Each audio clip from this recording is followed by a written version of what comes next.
Assalamualaikum warahmatullahi wabarakatuh.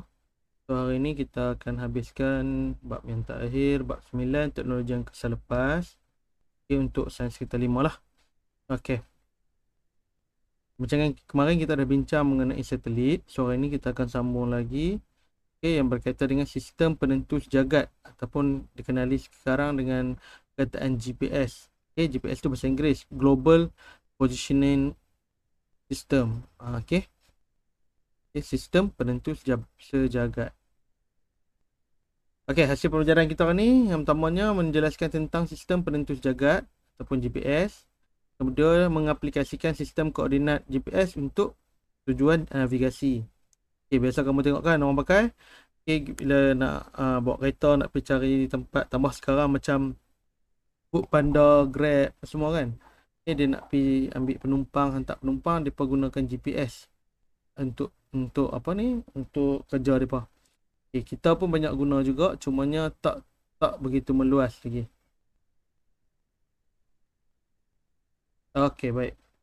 Kita tengok yang pertama, sistem penentu sejagat. Apa itu GPS Okey, GPS kalau kita tengok pada gambar rajah ni, kita tengok satelit, rangkaian satelit ni, dia seluruh bumi telah dilitupi dengan rangkaian satelit GPS.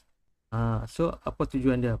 Okay, sistem penentu sejagat ataupun GPS merupakan satu sistem navigasi yang memberi maklumat tentang lokasi dan masa kepada penggunanya dalam semua keadaan cuaca. Itu GPS. Okay. Dapat memberi maklumat tentang lokasi dan masa pengguna pada semua keadaan cuaca. Okay, itu kehebatan ataupun kelebihannya. Okay, dia boleh bagi maklumat tempat dan masa. Okay. Bagaimana GPS berfungsi? GPS terdiri daripada 3 segmen, iaitu segmen kawalan, segmen angkasa dan segmen pengguna. Okey. Kalau tengok ni segmen ada 3 segmen. Okey, segmen kawalan. Kawalan dikawal di pusat, di mana di bumi. Kemudian ada segmen angkasa yang mana memancarkan satu ataupun memantul maklumat. Okey, dan yang ketiga adalah segmen pengguna. Kita lah pengguna mencari maklumat kawalan masa ataupun tempat bagi sesuatu kedudukan tu. Okey, so itu GPS berfungsi. Okey. Segmen kawalan. Okay, segmen kawalan terdiri daripada stesen kawalan utama, itu stesen kawalan utama alternatif, antena arahan dan kawalan serta stesen pengawasan.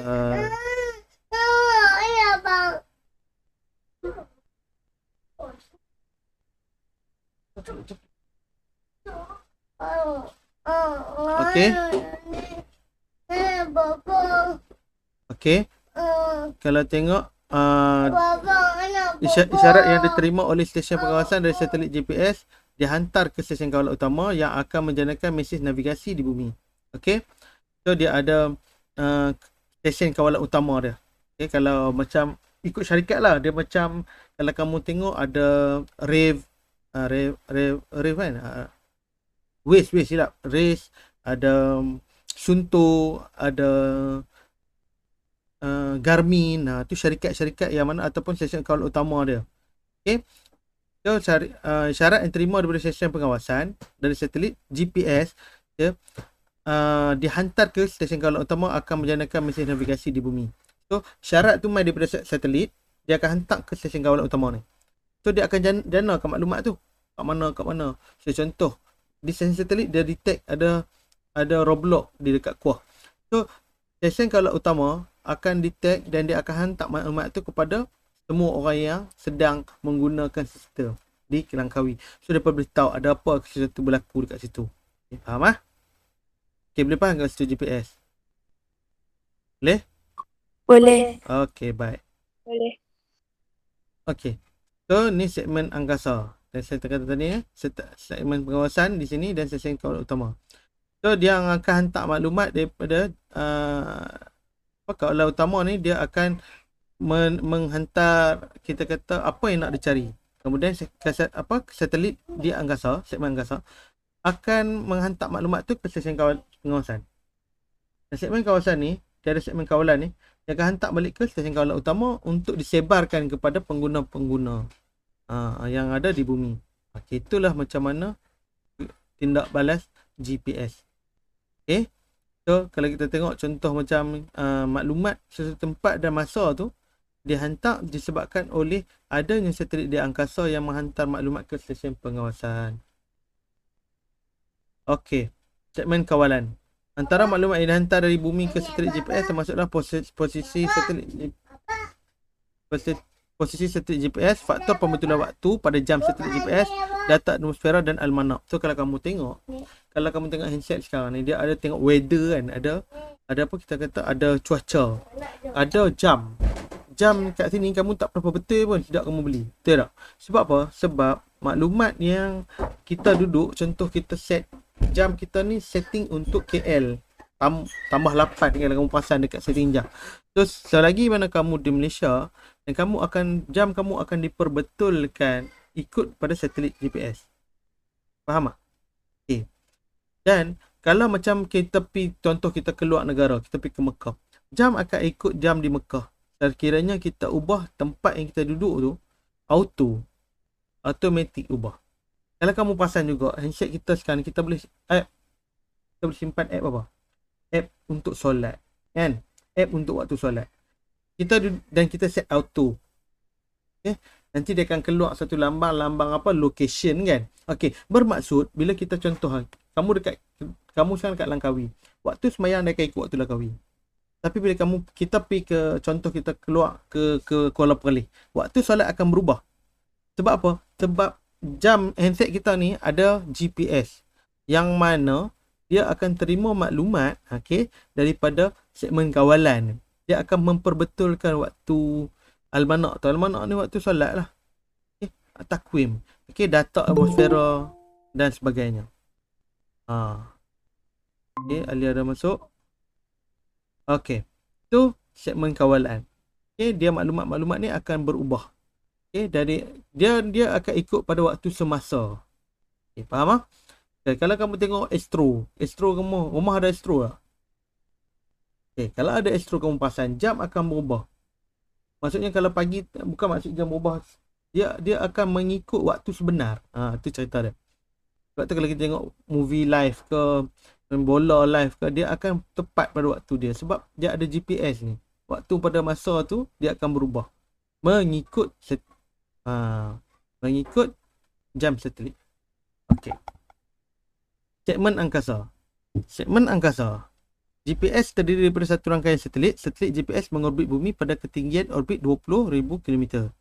Orbit satelit GPS lazimnya dikenali sebagai orbit separuh segerak bumi, semi-synchronous orbit. Ni kita tengok SEO. Dengan tempoh orbit lebih kurang 12 jam. Ni dia akan bergerak. Dia segerak, maksudnya separuh segerak. Dia akan berputar bersama-sama dengan bumi. Cuma dia separuh. Kalau kata bumi dia berputar 24 jam, dia berputar 12 jam. Lebih perlahan lah. Dia sebab dia bagi separuh segerak, semi-synchronous. Pada ketinggian 20,000. Ni satelit untuk GPS. Tinggi dia 20,000 km daripada bumi. Segmen angkasa. Kedudukan satelit GPS pada pengguna GPS. Ni satelit GPS ni banyak bukan satu. Bila dia banyak, bukan satu, jadi dia detect banyak tempat lah. Dalam GPS sekurang-kurangnya 4 buah satelit GPS dapat dilihat pada sudut 150 atau lebih daripada faksi ufuk pada setiap masa dari semua lokasi di bumi. So kalau kita duduk dekat satu tempat, sekurang-kurangnya 4 satelit akan support kita. Faham tak? Sebab tu kita boleh detect satu-satu masa kita nak cari kat mana ni kampung Didik ni, tekan tu keluar. Tak sampai minit. Kat mana kampung Teluk Bombang ni, tekan saja dia terus keluar.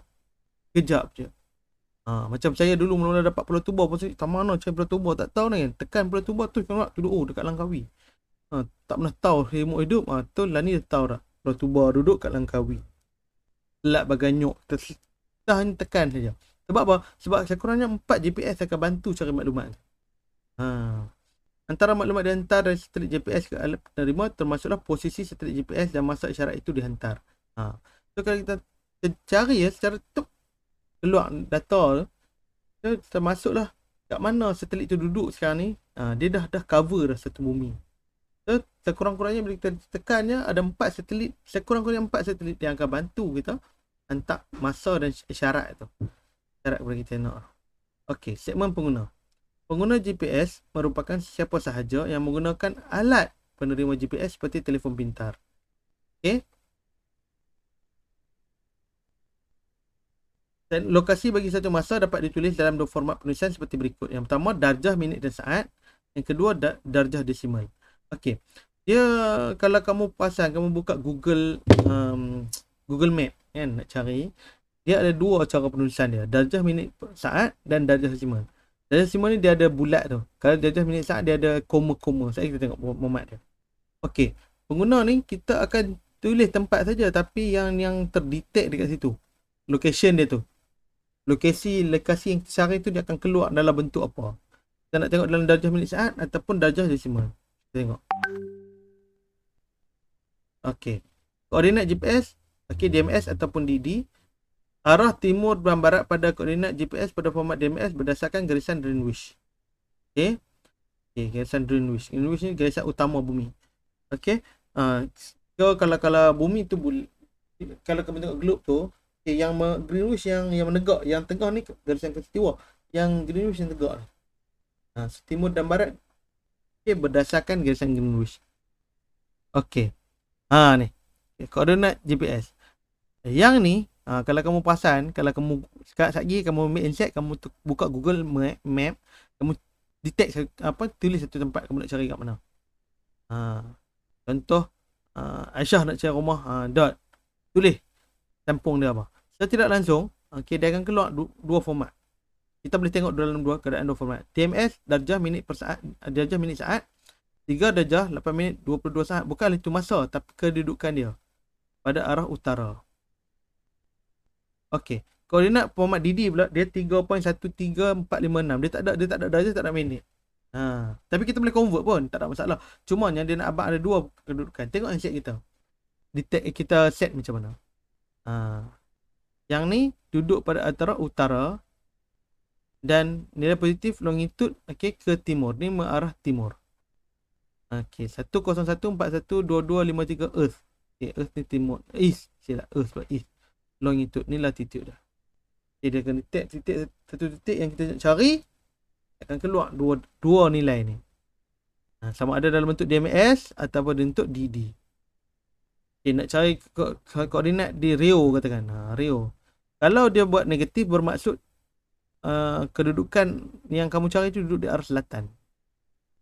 Dan dia berada di arah west ataupun barat. Okay, barat Greenwich. Negatif ni menunjukkan nilai dia selatan atau barat. Kalau positif, dia utara dan timur. Okey. Tak apa, sekali kamu rajin ni, kamu buka handset, kamu cuba klik satu tempat yang kamu nak cari. Rumah bakal suami ke, rumah bakal mak mertua ke. Jangan buah nama rumah mak mertua dah, tak kan. Tulis kampung apa. Kampung yang tulis lengkap, nanti dia akan cari. So itulah fungsi GPS. Okay. Dan ini format GPS. Okay, kegunaan GPS digunakan untuk tujuan navigasi dalam pelbagai jenis pengangkutan seperti pengangkutan darat, laut, udara dan angkasa lepas. Ini tujuan dia. Okey, contoh aplikasi navigasi menggunakan GPS adalah Google Maps dan Waze. Saya taruh tadi kan, menggunakan Google Maps dan Waze. Dia ada Garmin pun ada macam-macam. Tapi yang utama untuk insight sekarang ni Google Maps dan Waze. Okey, contoh nak cari tempat. Okey, saya duduk di Taman Sains Selangor. Saya nak pergi ke Padang Bola, pada Stadium Malawati katakan. Saya klik, dia akan tunjuk jalan. Siap dengan masa berapa saat, berapa minit, berapa jam kita boleh sampai. Warna merah ni, warna kuning, merah kuning maksudnya jalan tengah sesak. Hijau dalam keadaan jalan lancar.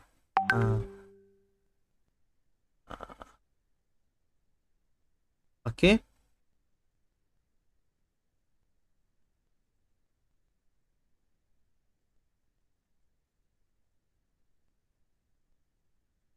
Okey, baik. Ingat itu je perbincangan kita ni, tak banyak, pendek je. Okey. So ada apa nak tanya lu? Ada apa nak tanya Aisyah, Alia, Syahila, Elena? Boleh faham tak? Boleh faham tak? Okey, boleh faham dengan perbincangan. Okey, Alia faham, Aisyah, Eleni dimakan bah. Elena faham? Faham. Okey, Syuhaila? Faham? Okey, Syahna. Okey, faham. Okey, kalau faham bagus. So, nanti boleh habiskan modul tu lah. Okey, kalau tak ada apa nak tanya, saya pun tak nak tanya apa. So, itu saja perbincangan kita hari ni. Habislah bab 9. Okey, baik. Itu saja perjumpaan kita hari ni. InsyaAllah. Nanti boleh siapkan modul. Okey. Jumpa lagi pada minggu depan. Mungkin sambung bab 4. Bincang sikit bab 4. Dan kita akan buat perbincangan ataupun ulang kaji. Baik, jumpa lagi. Assalamualaikum warahmatullahi wabarakatuh.